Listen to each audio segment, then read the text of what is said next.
안녕하세요. 사연 읽어주는 남예입니다. 오늘도 와주셔서 감사합니다. 구독과 좋아요는 채널 운영에 큰 힘이 됩니다. 꼭 부탁드리며 오늘의 사연 시작하겠습니다. 여러분들은 거짓말을 자주 하는 사람에 대해서 어떻게 생각하시나요? 적당히 필요하다? 아니면 전혀 필요 없다? 누구나 그런 생각을 한 번은 해봤을 겁니다. 제가 이런 물음으로 이야기를 시작하는 이유는 제 아내에게 있는 문제점 때문이에요. 바로 문제는 거짓말이었습니다. 아내는 연애 때부터 크고 작은 거짓말을 늘 입에 달고 사는 사람이었죠. 어떨 때는 그게 너무 사소한 이유여서 종종 귀엽다는 생각을 하기도 했었어요. 하지만 거짓말을 감추기 위해서는 더 큰 거짓말이 필요하고 이로 인해서 저희의 결혼 생활까지 위태로워졌습니다. 제가 거짓말이 싫은 건 단순히 절 속여서 화가 났기 때문이 아니었어요. 진실을 말하더라도 믿지 못하게 되는 게 싫었던 겁니다. 앞서 이야기한 것처럼 거짓말이 습관이었고 연애 초기에는 그나마 나은 편이었어요. 이를테면 밥을 먹었는데 먹지 않았다고 하는 정도였죠. 이유는 제가 서운해할까봐 혹은 함께 먹고 싶다는 이유였기에 그때는 마냥 그게 귀엽게 느껴졌고 저를 위한 배려쯤으로 여겼네요. 하지만 만나면 만날수록 아내가 제가 생각하는 것보다 자주 거짓말을 한다는 걸 알게 되었습니다. 기억을 되짚어보면 가장 충격적이었던 게 저를 만나기로 해놓고 몸이 아프다고 했던 때였어요. 그래서 저는 그녀를 위해서 죽을 사서 집으로 갔고 문고리에 걸어두고 가려고 했죠. 왜 여자들은 갑자기 말도 없이 찾아오는 걸 싫어하기도 하고 그때는 저희가 그 정도로 긴밀한 사이가 아니었기에 흐트러진 모습을 보여주기 싫어할 거라고 예상했거든요. 그런데 방음이 제대로 되지 않는 현관문 안쪽에서 아내의 웃음소리가 터져 나왔습니다. 그리고 다른 사람들의 목소리도 들렸어요. 짠 하는 소리가 들리는 걸 보면 분명히 집에서 술을 먹고 있는 것 같았습니다. 문을 두드리니 태연하게 아내가 나와서 문을 열더군요. 저를 보고 놀란 아내의 뒤 열린 문틈으로 5명이 넘는 남녀 친구들이 뒤엉켜서 놀고 있는 게 보였고 말입니다. 저는 순간 화가 나서 한숨을 쉬고 계단을 내려갔어요. 아내는 저를 뒤따라왔고 저를 잡고는 미안하다며 울었습니다. 저는 도대체 왜 이런 일로 아프다는 거짓말까지 해야 했냐고 따졌어요. 그랬더니 아내가 이렇게 말했죠. 오빠를 실망시키기 싫었어. 정말이야. 싸우기도 싫었고. 내가 너 친구들이랑 논다고 뭐라고 한 적 있어? 없지. 없는데 내 생각에는 약속을 깼으니까 그냥 무서웠어. 싸우기 싫다고 거짓말을 하는 거 그냥 회피 아니야? 설령 내가 화를 내더라도 네가 미안하다고 하면 끝이고. 그냥 내 편안하고 싶었어. 내 의도 자체는 나쁜 게 아니잖아. 바람을 피운 것도 아니고 단지 친구들이랑 좀 놀았던 거고. 결과가 뭐든 가정 중에서 거짓말이 드러나는 거 나 별로야. 알잖아. 그간에 네가 거짓말을 할 때마다 그랬고 넌 그때도 그러지 않겠다고 나한테 약속했었잖아. 그런데 이번에는 아프다는 말까지 했어. 점점 심해져. 알아. 근데 잘 되지 않아서 그래. 내가 그렇게 생각먹었어. 그때 아내는 자신의 이야기를 들려주었습니다. 어린 시절부터 줄곧 바빴던 부모님은 자신에게 관심이 없었다고 해요. 말이야 모든 걸 자율에 맡긴다고 했지만 거의 방치에 가까운 수준이었다고 설명했죠. 그래서 아내는 그때부터 크고 작은 거짓말을 하면서 관심을 받으려고 노력했답니다. 시작도 아주 작은 거였다고 해요. 아프다거나 혹은 다쳤다거나 하는 정도였던 거죠. 특히나 공부를 열심히 하거나 좋은 성적을 받았을 때 듣는 칭찬을 듣기 위해서 누구보다 열심히 살았다고 하더군요. 하지만 안타깝게도 학년이 올라갈수록 성적은 떨어졌고 이를 만회하기 위해서 좋은 성적을 받았다는 거짓말을 하기 시작했다고 했죠. 어차피 그걸 말한다고 해서 직접 알아보거나 할 의지는 없었기에 모두가 그냥 믿었다고 하더군요. 그리고 성인이 된 그 뒤에는 착하고 좋은 딸이 되기 위해서 또 다른 거짓말도 했답니다. 술을 마시지 않는 척, 도서관에서 공부한 척, 아프지 않아도 아픈 척. 그런 것들이 쌓이고 쌓여서 이제는 자신이 의도하지 않아도 혹시나 자신을 미워하진 않을까 하는 마음으로 습관처럼 거짓말을 하게 되었던 거였어요. 아내는 그 말을 하면서도 그때의 감정이 생각났는지 서럽게 울었죠. 완벽하진 않았지만 아내의 진심 어린 설득은 저를 이해시켰어요. 누군가 자신을 미워하게 되는 그 두려움을 거짓말로 덮어버렸구나 하는 생각이 들었습니다. 그래서 저는 그런 그녀가 안타까웠고 지켜주고 또 고쳐주고 싶다는 생각을 했던 것 같아요. 우린 그날 앞으로는 무슨 일이 있어도 솔직해지기를 약속하고 또 다짐했습니다.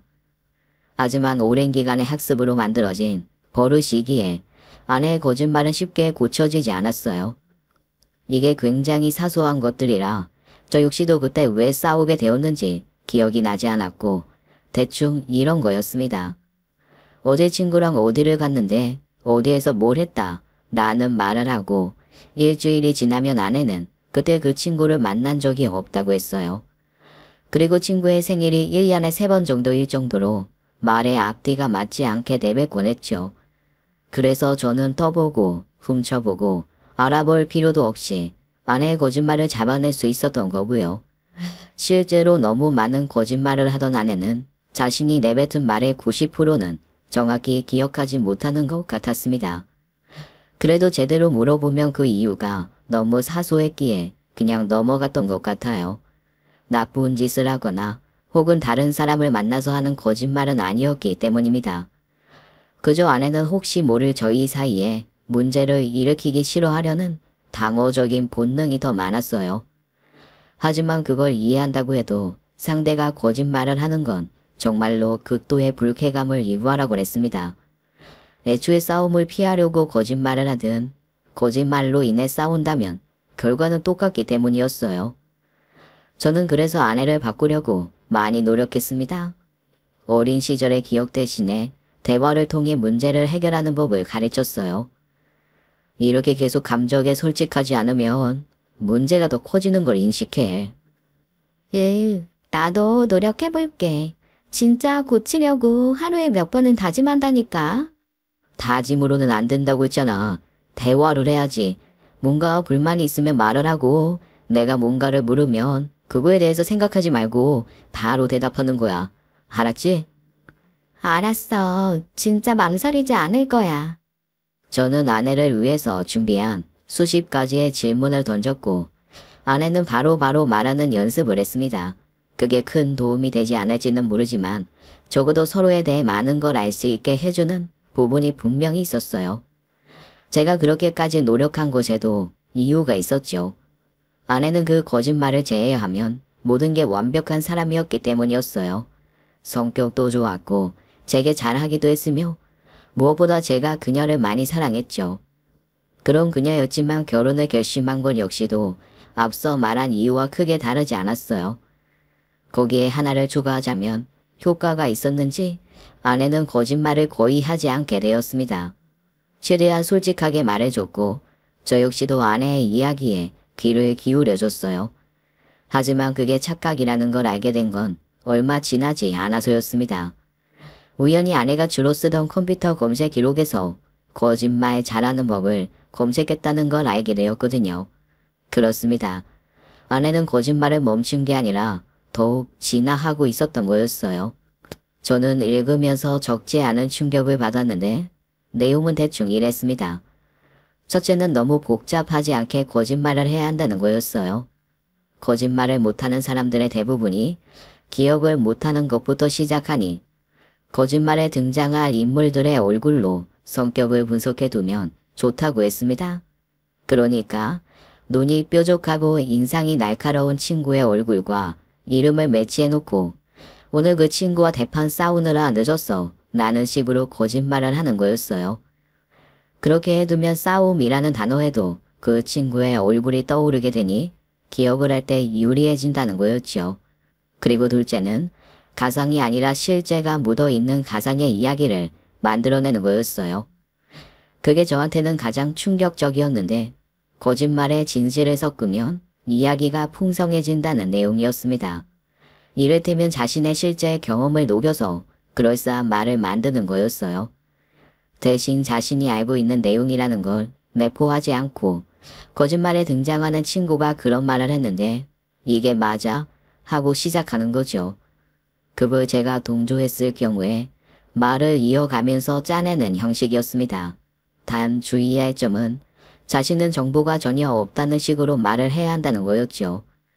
그걸 읽고 있으니 속이 굉장히 거북해지는 느낌이었어요. 왜냐하면 그걸 발견하기 바로 전 제가 그 이야기를 분명 아내로부터 그런 느낌의 말을 들었기 때문이었습니다. 혹시 오빠는 알아? 한정판 같은 거 막 싸서 되팔고 하는 거. 들은 적 있어. 의외로 수입이 좋다고 하더라고. 특히나 남자들도 하더라고. 장난감이나 명품 같은 거. 아, 그래? 난 그런 거 있는 줄도 몰랐어. 근데 이번에 신발 한정판을 판다고 하더라고. 딱 200켤레라는데 희소성이 있어서 내 친구가 그거 한다고 나더러 자꾸 같이 가달라 그러네. 아, 그래? 다녀와. 그게 실은 밤새야 할 수도 있다는데. 하루를 자고 오겠다는 거야? 어디서? 친구네? 다들 텐트 치고 거기서 자다가 백화점 문 열고 구매하고 그런다더라고. 나도 잘 모르는데 한번 배워보고 괜찮으면 나도 할까 해서. 왜? 싫어? 아니야. 여러 가지 경험해보는 거 뭐 나쁘지 않지. 고마워. 나도 살 수 있으면 사볼 건데 잘 모르겠다. 못 사더라도 실망하지 말고 그런 거 줄 서도 못 받는 사람들 많아. 그렇겠지? 기대는 하지 말아야겠어. 그때 아내의 표정을 저는 떠올리면서 작게 몸을 떨었어요. 너무나 태연하게 제게 정보를 대묻고 신뢰감을 심었으며 한정 판매라는 진실을 한 스푼 섞어서 제게 떠먹여준 거였습니다. 그 일이 아니라고 하기에는 분명 그날의 아내는 거짓말 잘하는 법의 예시를 거의 비슷하게 흉내냈더군요. 저는 솔직한 사람이었습니다. 뒤에서 알아보고 혼자 망상하는 것은 적성이 맞지 않았죠. 그래서 아내와 얼굴을 마주하자마자 검색 기록에 대해 따져 물었어요. 아내는 처음에는 잡아댔고 그 다음에는 화를 내다가 결국에는 인정했습니다. 내가 일부러 그런 건 아니야. 그냥 놀고 싶었어. 친구? 대체 왜 거짓말을 하는 거야? 그날 어디 갔었어? 친구 아니고 친정. 진짜야. 우리 엄마 아빠한테 물어봐. 왜? 거기 간다고 말하면 그만이잖아. 그야. 내가 서운해할까봐 싸울까봐 라는 핑계는 말하지 마. 나 그런 적 없어. 진짜 별 이유 없었어. 결혼도 했는데 집에 가는 게 눈치 보였고 혹시나 오빠나 어머님이 아시면 출가 외인 어쩌고 그러실까봐. 우리 엄마도 그런 사람 아니야. 외박하고 친정 자주 가는 며느리를 누가 좋아해. 세상에 없어. 그런 시어머니는. 됐고 도대체 그건 고칠 수가 없는 거야? 왜 별일도 아는 걸 자꾸 크게 만들어? 그냥 말하면 내가 불쾌할 일이 전혀 없잖아. 우리 엄마한테 알려지는 게 싫으면 나한테 비밀로 해달라고 하면 끝날 일이었고 도대체 왜 이렇게까지 하는 거야? 오빠도 이제 알잖아. 내가 왜 이러는지. 나도 노력은 해. 근데 거짓말 잘하는 법을 검색하면서 그걸 노력이라고 하는 거야. 오빠, 화내지 마. 내가 잘할게. 이제 나도 더는 못 참어. 입만 열면 거짓말이니까 내가 널 어떻게 믿어? 앞으로 네 말을 하나씩 의심해봐야 하는 내 기분은 어떨 것 같은데. 저는 그날 진심으로 화를 냈어요. 아마도 연애 기간에 다 합쳐도 그 정도로 화를 내진 않았던 것 같습니다. 왜냐하면 노력하겠다는 그 말조차도 거짓말이었기 때문이었어요. 솔직히 그때는 아찔한 생각까지 들었습니다. 만에 하나라도 아내가 바람을 피우고 그때처럼 거짓말을 한다면 저는 정말로 하나도 모를 것 같았거든요. 결혼을 하지 말았어야 했다는 후회도 스쳤습니다. 하지만 이미 돌이킬 수 없었고 어떻게든 상황을 바꾸려고 노력해야 했네요. 그래도 그때 이혼 이야기까지 나와서 놀랐는지 그 이후로는 거짓말을 했다가도 금방 다시 진실을 털어놓는 정도로 바뀌긴 했습니다. 여전히 아내의 거짓말은 너무 사소해서 진실을 이야기해도 그게 싸움으로는 번지지 않았고요. 저는 그렇게 조금씩 천천히 바뀌는 것도 나쁘지 않다고 생각했습니다. 하지만 저 이외의 사람들에게는 여전히 거짓말을 일상처럼 하는 건 확실히 문제였어요. 새아가가 많이 다쳤다면서? 네? 무슨 교통사고를 당했다는데 연락도 안 된다. 넌 몰라? 아이고, 내가 병원에 가야 되는데 전화가 되지 않아서 답답해 죽겠어. 그거 큰 건 아니고요. 그냥 살짝 놀란 정도요. 뭐, 그래? 아휴, 그럼 다행이네. 난 너무 놀라서 심장이 벌컥거린다. 목소리가 분명 다 죽어가는 그런 목소리였는데 정말 맞아? 설마 나 걱정시킬까봐 시시하는 건 아니지? 그러지 말어. 아니요. 거짓말 안 해. 걱정하지 마세요. 좀 진정되면 전화라고 전할게요. 이처럼 아내는 회사 회식 때문에 저희 집에 가겠다고 한 약속에 10분 정도 늦을 거라는 말을 못해서 교통사고라고 둘러대고 전화를 끊어버린 적도 있었습니다. 그때 저희 어머니는 거의 뒤로 넘어가셨고요. 이제 저도 그쯤 되니 아내를 포기했고 오히려 제가 거짓말이 같이 늘어갔습니다. 그건 그거대로 최악이긴 했어요. 애초에 해야 할 필요도 없는 거짓말이었기에 더더욱 그랬습니다. 보통 상대를 위해서 하는 하얀 거짓말이 아니라 오로지 자신을 위한 거짓말이었으니까 보기 좋지 않았네요. 그런저런 일들로 저희 사이는 좀 거리감이 있었습니다. 아마도 그건 제 탓도 있었을 거예요. 아내의 거짓말을 듣기 싫어서 이제 묻거나 궁금해하지 않기 시작했으니까 말입니다. 하지만 다행인지 그 무렵에 저희 둘 사이에 아이가 생겼고 점점 그런 자제구레한 거짓말은 기억 속에서 흐릿해져 갔어요. 저는 아내에게 최선을 다하려고 했고 아내 역시 회사를 그만두고 양육에 신경 쓰면서 거짓말이 자연스럽게 줄어들었습니다. 조금이라도 몸이 좋지 않으면 저는 언제든 달려왔고 먹고 싶은 게 있으면 새벽이라도 뛰어나갔어요. 그렇게 예쁨 받는 길이라고 아주 어린 시절부터 어머니에게 학습된 결과이기도 했습니다. 고생이라고 생각하지도 귀찮다고 생각하지도 말고 딱 그때라도 잘하면 평생을 간다는 교훈적인 가르침이었어요. 아무래도 저희 아버지는 그러지 못했던 것 같습니다. 어쨌든 아내는 이런 제 모습이 좋았는지 굉장히 밝아졌고 다시 아내를 믿을 수 있겠다는 생각도 했었어요. 더욱이 이제 한 아이의 엄마가 되었으니 그런 문제로 타인의 시선을 신경 써서 거짓말을 할 필요성도 없어졌다고 생각했습니다. 그렇게 아이가 태어나고 딱 7년이라는 시간 동안은 아무런 문제가 없었다고 해도 무방했네요. 우린 여느 가족처럼 웃고 떠들고 아이의 사진을 찍고 서로가 즐거워했으며 많은 대화도 나눴습니다. 그런 평화로움 속에서 저희 가족에게 문제가 생기기 시작된 것은 제가 지방으로 장기 출장을 가게 되면서부터였어요. 아내는 그 무렵부터 몸이 좋지 않다고 아이는 이런 엄마의 소식을 제게 전달했습니다. 때문에 저는 주말에 쉬지도 못하고 바로 집으로 장거리 운전을 해야 했어요. 그러다가 그 주기가 점점 짧아져서 평일에는 아예 일을 쉬고 병원까지 전전해야 했습니다. 하지만 딱히 별다른 병명이 없었어요. 그래서 별의별 검사를 다 진행했지만 뚜렷한 결과는 나오지 않았죠. 답답했고 너무나 피곤한 상태였어요.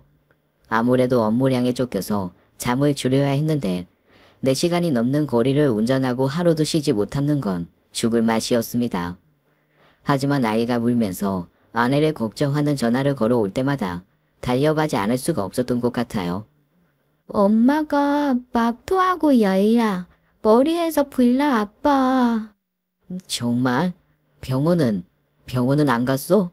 엄마가 괜찮아질 거라 그랬는데 내가 보기에는 아니야. 오늘은 아빠가 못 갈 것 같은데. 엄마 죽어. 죽으면 어떡해. 할머니 대신 보낼 테니까 걱정 말고 있어. 알았지? 아빠가 이번 주말에 또 갈 거니까. 오늘은 일이 너무 많아서 그래. 아빠 나빠. 엄마 진짜 많이 아프다니까. 알았어.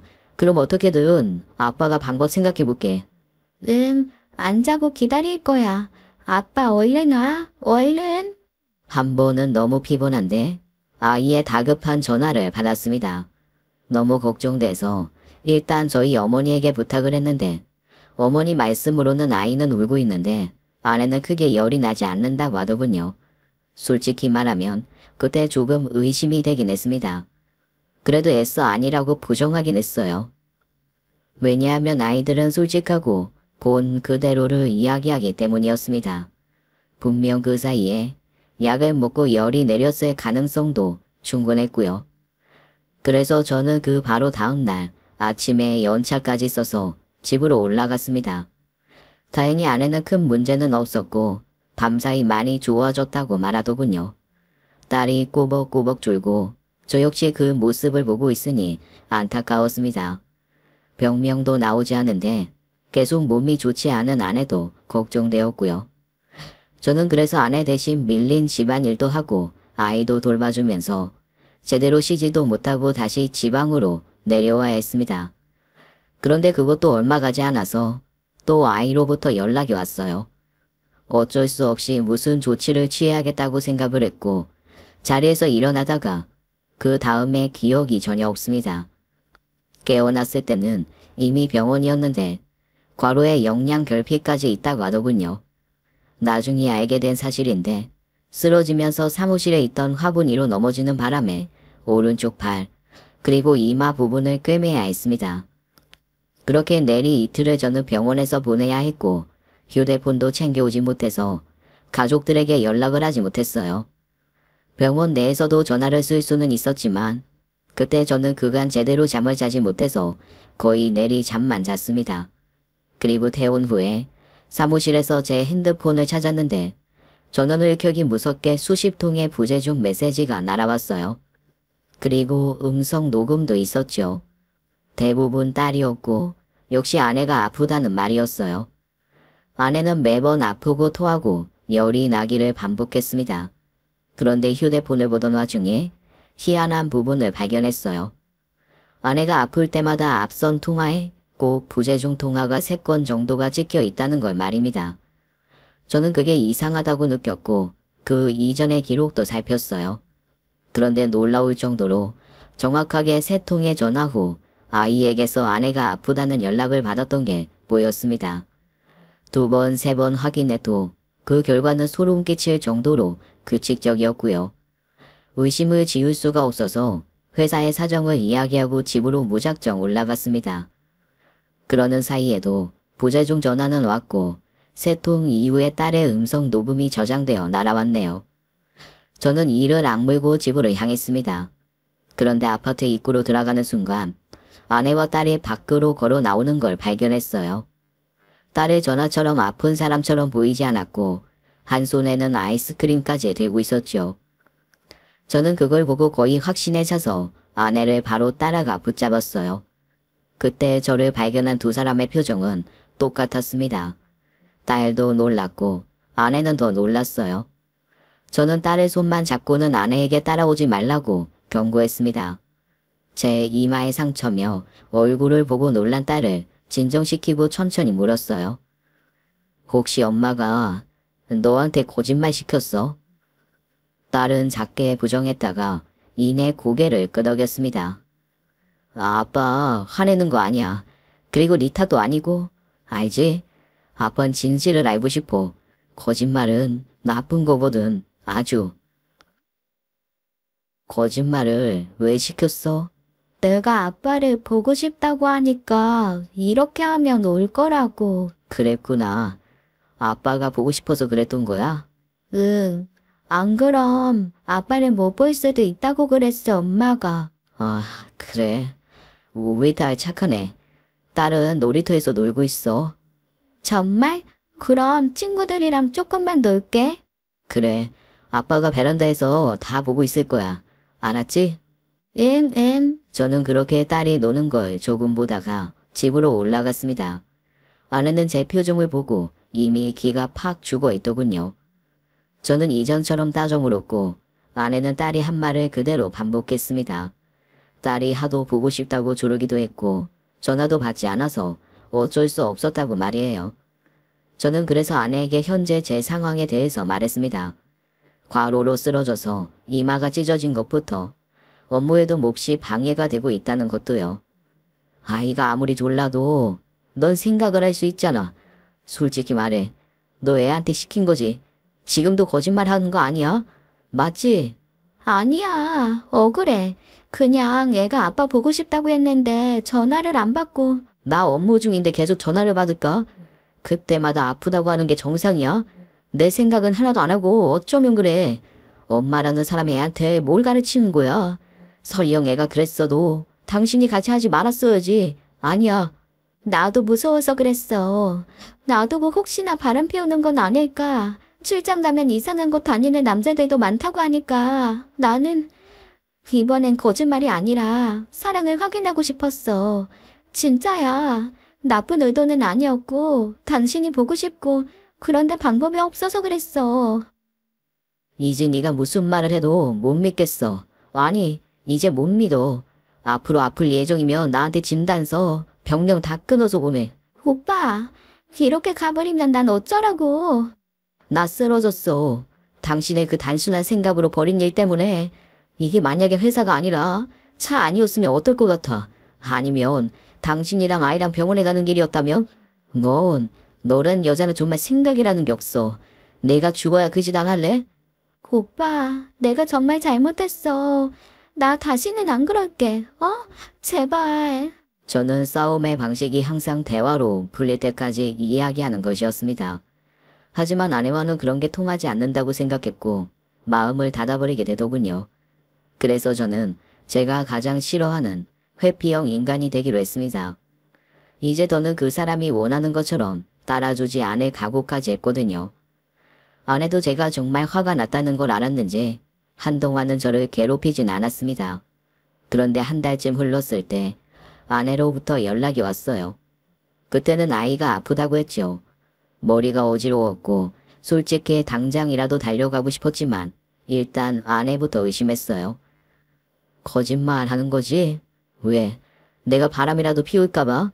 차라리 사람을 붙이는 거 어때? 이렇게라도 관심 받고 싶어?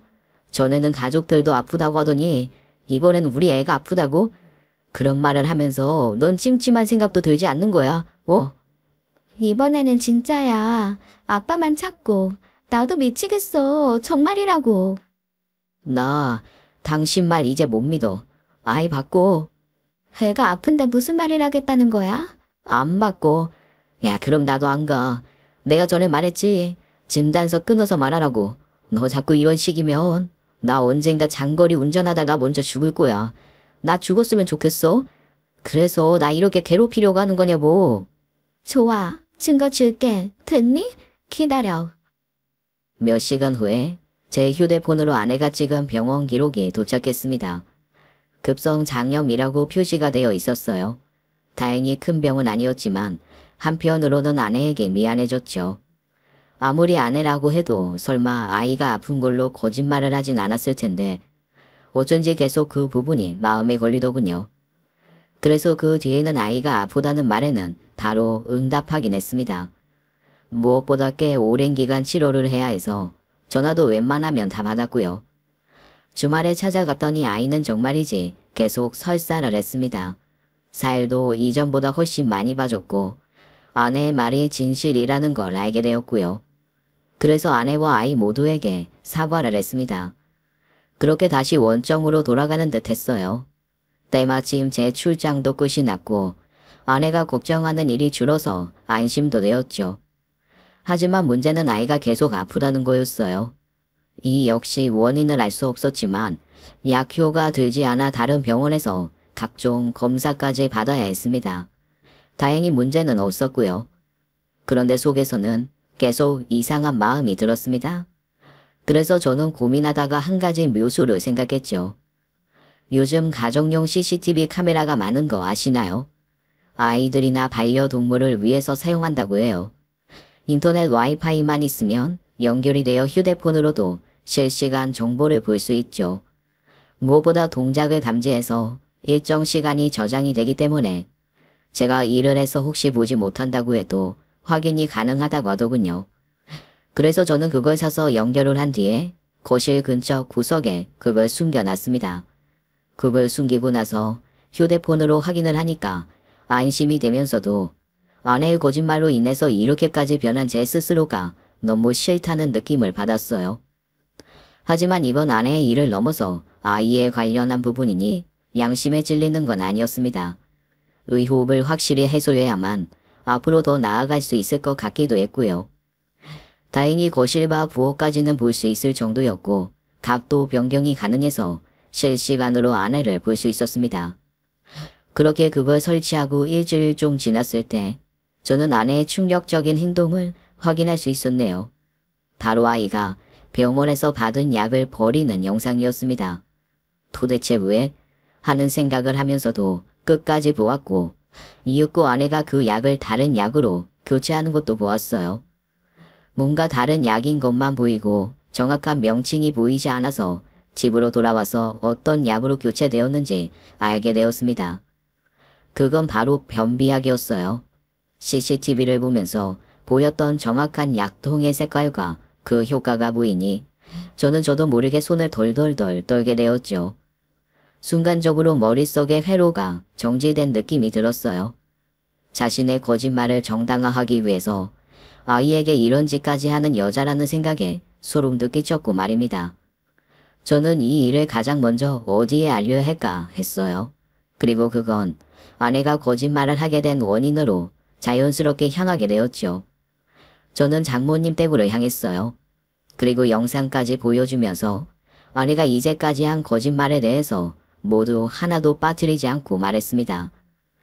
그런데 무관심과 방치 속에 키웠다는 그 두 분이 제 이야기를 다 듣지도 않고 울기 시작하더군요. 저는 너무 놀라서 말을 멈추고 두 분의 감정이 잦아질 때까지 기다렸습니다. 한 10분 정도 그렇게 흐느끼시더니 장모님이 먼저 입을 여시더군요. 혹시나 했는데 역시나 이 일을 어쩌면 좋나. 그게 무슨 말이죠? 딸이 오래전부터, 아니 아주 어릴 때부터 그런 거짓말을 해왔었어. 작은 거짓말쟁이라고 부르곤 했을 정도였고. 네? 저 이해가 잘 되지 않는데. 우린 이제까지 이 자네가 바람을 피우는 걸로 알고 있었어. 전에 딸이 우리 집에 와서 울면서 그러더라고. 힘들다고 말이야. 바람이요? 내가 딸을 잘못 키웠구만. 이 면목이 없네. 하지만 걔도 일부러 그러는 건 아니야. 아니, 아닐 거라고 믿고 있어. 우리 애를 방치한 적도 학대한 적도 없다네. 다른 부모처럼 24시간 케어하지 못했지만 부끄러운 짓은 한 번도 해보지 않았어. 생각해보게나. 우리가 자식이 둘도 아니고 딱 하나인데 뭐하러. 아이 그러니까 애초에 그럴 때 병원에 데려왔어야 했다고 내가 했잖아. 이제 와서? 우리까지 제발 옛날 일로 싸우지 좀 맙시다. 네? 나도 답답하니까 그러지.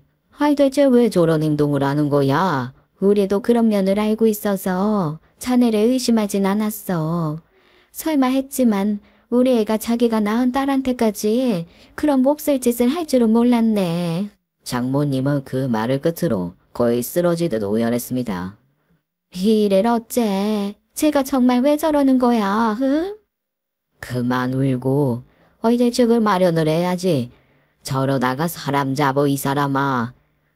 그러니까 두 분은 아내가 거짓말에 병적으로 한다는 걸 알고 계셨군요.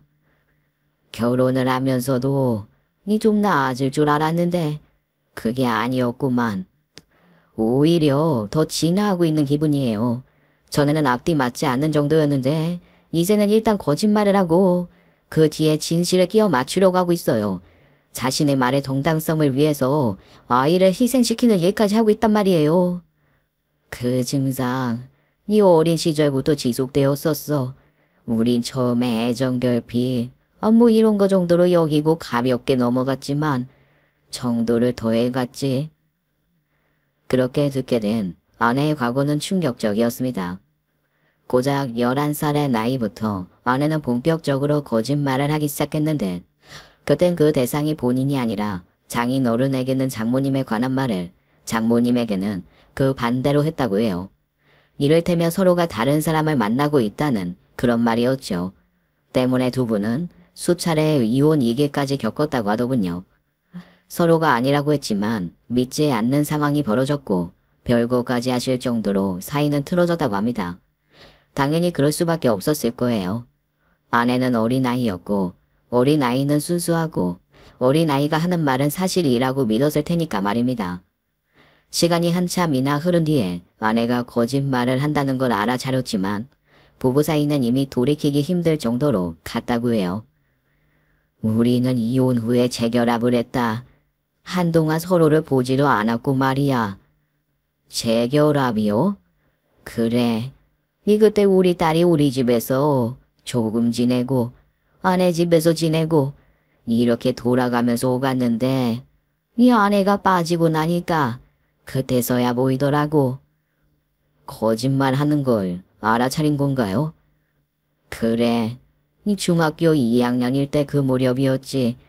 아내와 이야기를 따로 했고 우리는 서로 녹음까지 해서 말을 맞췄어. 그리고 확신하게 된 거고. 두 분은 아내를 설득해보기도 하고 때리기도 하고 모든 수단을 이용했지만 결국에는 자신들의 탓으로 문제를 돌렸답니다. 뭔가 문제가 있었기에 그런 식으로 표출이 되는 거라고 생각했고 더 잘해주고 애정을 듬뿍 주는 방향으로 해결해 보려고 했다고 해요. 그런데 그게 오히려 역효과가 난 걸지도 몰라. 무지한 우리가 애를 망쳐버렸을지도 모르지. 더 심해지더라고. 성적표를 위조해서 전교 1등 했다고 하고 그것도 모자라서 합성 훼손됐다. 불우한 친구를 도왔다. 이런 말들을 우리가 앉은 식탁 앞에서 늘어놓기 시작했거든. 어느 순간부터 포기, 이런 걸 하게 되었다. 이 자네한테는 미안하지만 결혼을 했을 때 이 자네가 내 딸이 거짓말을 잘하는 걸 안다고 했을 때 한편으로 다행이라고 여겼었어. 이 자네가 잘 해결해 주길 바라면서 말이야. 그때 우리가 미리 언지를 해줬으면 좋았을 텐데 미안하네. 걘 거짓말을 하기 위해서는 우리도 몇 번이나 죽일 정도로 죄의식이 없어. 솔직히 우리가 감당하기에는 너무 힘들었어. 정말이지. 이 자네를 본 낯이 없네. 거짓말 한다는 걸 알고 있었지만 그 정도로 심각했다면 병원을 데리고 갔었어야죠. 장인 장모님도 너무하십니다. 이건 아니죠. 우리도 데리고 갔었어. 그런데 의사 앞에서 우리를 학대부모로 만들고 우리가 옆에 있는데도 눈물까지 흘리면서 그러는데 견딜 수가 없더군. 일단은 좋습니다. 아내 병원 데리고 갈 거고 도와주실 부분 있으면 반드시 두 팔 벗고 도우셔야 해요. 아셨죠? 이거 부탁 아니에요. 저는 단단히 약속을 받아냈고 다시 집으로 향했습니다. 식탁에 앉아서 죽을 먹이는 아내를 보자 피가 거꾸로 솟는 것 같았지만 꼭 눌렀고요. 저는 아이를 챙겨서 저희 집에 아이를 맡겼고 다시 돌아와서 혼자 안으로 들어갔습니다. 아내는 어리둥절한 표정을 지었지만 저는 아내가 뭐라고 묻기도 전에 뺨을 때렸어요. 누군가를 평생 한 번도 때려본 적이 없는 저였습니다. 그럼에도 그건 제 아이를 위한 거라고 생각했고요. 미쳤어? 지금 나 때렸어? 아이한테 먹인 약이 뭔지 알아. 집에 CCTV 달아놨어. 이제 보니 의처증 이런 거 있어? 이거 이혼 사유 되는 거 몰라? 이제 날 그쪽으로 몰려고? 왜? 이혼을 그렇게 하고 싶어? 너희 부모님처럼 우리도 그렇게 이혼하고 살았으면 좋겠어? 뭐? 하긴 자기 부모님도 제 손으로 이혼시키려고 하는데 잘도 그러겠다. 우리 엄마 아빠 만났어. 그래. 그 사람들 말 믿지 마. 믿지 말라고. 그럼 딸 몸 아프게 하는 널 믿을까? 미쳤니? 어쩜 인간이 그래? 그건 이제 당신이 내 말을 믿지 않아서 그랬어.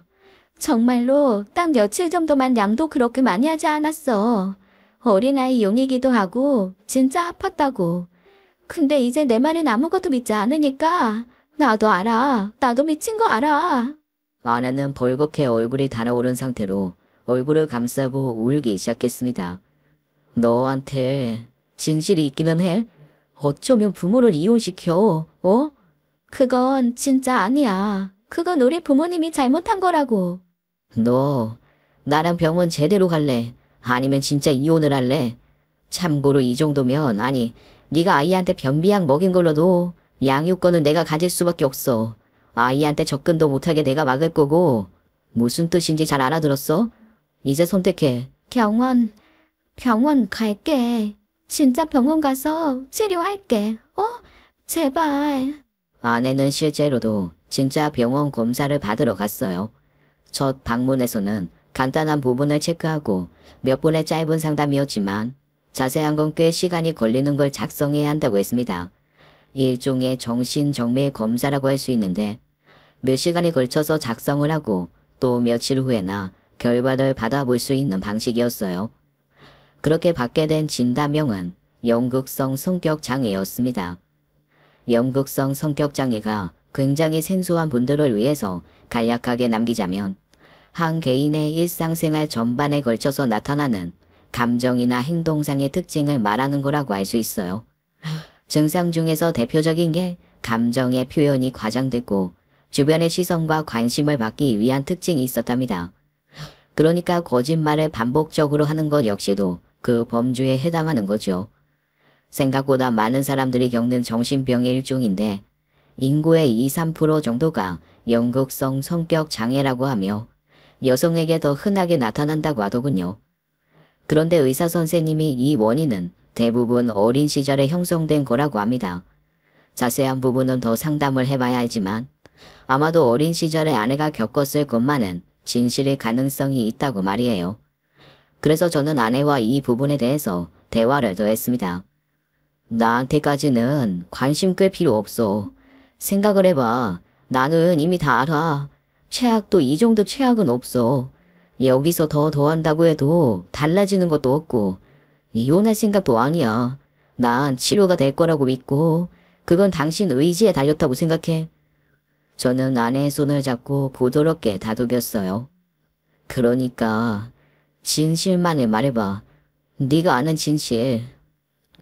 그러니까 내가 초등학교 입학하고 얼마 되지 않을 때였어. 아빠랑 밖에서 밥을 먹기로 했는데 아무리 기다려도 오지 않더라. 내가 그 전날에 돈가스 먹고 싶다고 해서 사준다고 했거든. 그래서 어린 마음에 아파트 입구에서 나가서 기다리고 또 기다렸어. 아내는 기다림에 지쳐서 놀이터에 있다가 우연히 입구 근처를 아빠가 지나가는 걸 목격했다고 해요. 그래서 어린 마음에 조심조심 쫓아갔다고 합니다. 그때는 그런 게 있잖아요. 돌발적으로 장난을 치고 싶은 그런 마음이 들 때 말입니다. 그런데 아빠가 낯선 여자와 다른 집으로 들어가는 것을 보게 되었다고 해요. 그래서 망설이지 않고 문을 두드렸고 자신의 딸이 뒤를 받는 걸 알게 된 겁니다. 아빠는 나한테 거짓말쟁이라고 했어. 난 거짓말을 하지 않았는데. 날 때렸고 이혼을 할지도 모른다면서 엄마한테 말을 못하게 했고. 뭐? 그게 정말이야? 이제 더 이상 진실을 이야기하려고 걸 것도 없지만 정말 사실이야. 아내는 그간 거짓말을 하면서 부모, 저의 아이, 심지어 조부모의 이름을 걸면서 맹세를 해왔기에 그런 말을 하는 거였어요. 비록 아무것도 걸진 못했지만 저는 묵묵히 들어주었습니다. 하루는 학교에서 급식을 먹고 토한 적이 있어. 보건실에서 누워있다가 담임 선생님이 조퇴하라고 해서 집으로 향했지. 근데 현관문을 열어보니까 엄마가 다른 남자랑 뽀뽀를 하고 있는 거야. 엄마는 아니라고 했지만 내가 봤을 때는 확실해. 그런데 또 그걸 말하지 말라고 협박을 하시더라. 두 분은 날 작은 거짓말쟁이라고 불렀어. 정작 거짓말을 하게 만들어 놓고. 정말이야? 어린 아이에게 부모의 이혼이 얼마나 무서운 건지 알아? 그래서 나는 그걸 계속 참고 또 참았어. 하지만 결국에 두 분은 갈라서셨어. 어린 나를 서로 맞지 않겠다고 싸우기까지 하면서 말이야. 두 분 다 내가 꼴끄러웠을 테니까. 근데 왜 전에 그런 말을 하지 않았어? 나한테 말할 기회가 있었잖아. 비밀이라고 했으니까. 그리고 이 부분만 빼면 나머진 똑같아. 날 방치하기 시작했고 내가 감시 카메라라도 되는 것처럼 피하더라고. 그래서 살아남으려고 거짓말하기 시작했어. 모르겠어. 나도 내 머리가 어떻게 된 건지 모르겠는데 그냥 그렇게 되더라고. 난 그냥 노력하는 거였어. 날 봐주지 않으니까 그게 다 나 때문인 것 같아서 너무 힘들었으니까 그래서 그랬어. 그래. 그래, 그건 이해할 수 있을 것 같아. 우리 애한테도 일부러 그런 게 아니라 병은 고치면 되는 거야. 네가 마음을 강하게 먹어. 알았어? 고마워. 그리고 미안해. 우리 아이 잘 키워야지.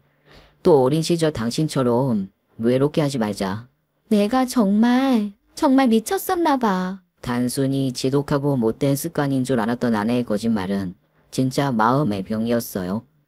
방치 속에서 자라 관심을 끌기 위한 거짓말, 그리고 부모의 외도로 인한 부분 때문에 저를 향한 의심이 불러온 총체적인 결과였습니다. 어린 아이가 부모의 비밀을 알아버린 대가로 받기에는 너무나 가혹한 것이었죠. 서로의 외도와 거짓말을 감추기 위해서 아이를 거짓말쟁이로 만든 거나 서로 재결합하기 위해서 아이의 마음을 산산조각낸 것은 저로서는 이해할 수 없는 범죄였습니다. 실제로 자신의 진실을 덮기 위해서 가장 쉬운 방법이 상대의 말을 누구도 믿지 못하게 만드는 거였을 테니까 말이죠. 저는 상담을 통해서 문제의 근원인 아내와 장인 장모님을 분리시키는 것에 조언을 구했고, 선생님은 아내와 그 두 분을 최대한 멀리하는 정도로 거리를 두라고 하셨어요. 평범한 사람들이라면 당연히 돌아가려고 하는 친부모님의 곁이 아내에게는 오히려 독이나 다름없었으니까 말입니다. 아내는 현재까지도 꾸준히 치료를 받고 있어요. 이따금 마음이 홀가분해졌다는 말을 하기도 합니다. 치료는 저 역시도 함께 갈 때가 많은데 그때는 아내를 객관적인 시선으로 보고 입장을 바꿔보기도 하면서 서로가 많은 부분을 이해하려고 노력하고 있어요. 우리는 아주 느리지만 조금씩 좋아지고 있습니다. 특히나 아이가 더 이상 거짓말을 하지 않고 그저 밝게 저희의 모든 애정을 받으면서 자라는 것이 그 시작이 되어주었고요. 약간의 복수일지는 모르는데 매달 드리던 장인 장모님의 용돈을 끊어버렸습니다. 2년을 끊겠다는 둥, 어쩌면 아내에게 그럴 수 있냐는 둥, 싸움으로까지 가고 싶지도 않아서 아내의 병원비가 많이 들어서 어느 정도 이해해달라고 했더니 아무 소리도 못하시더라고요. 혹시 여러분은 주변에 누군가가 거짓말로 아프다는 말을 하지 않나요? 아니면 습관처럼 이해하지 못하는 거짓말을 하진 않나요? 만약 그렇다면 한 번은 귀를 기울여 주시는 건 어떨까 합니다.